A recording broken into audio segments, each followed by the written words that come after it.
آج اللہ ہماری دعائیں نہیں سنتا. 30 لاکھ جا کر حج کرتے ہیں.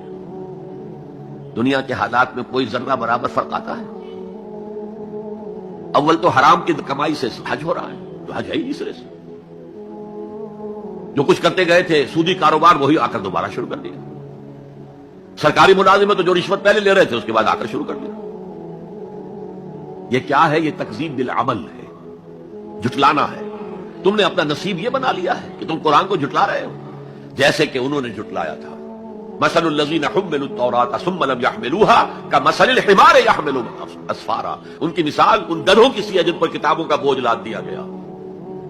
مکالمات فلا تم گٹھڑی باندھ کر گدھے کے اوپر رکھ دیجئے تو کیا وہ واقعی منطقی اور فلسفی بن جائے گا؟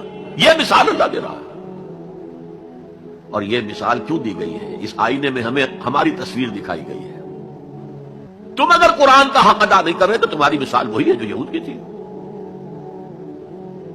بئس مثل القوم الذین کذبوا بآیات اللہ. وہی مثال ہے اس قوم کی جس نے اللہ کی آیات کو جھٹلایا.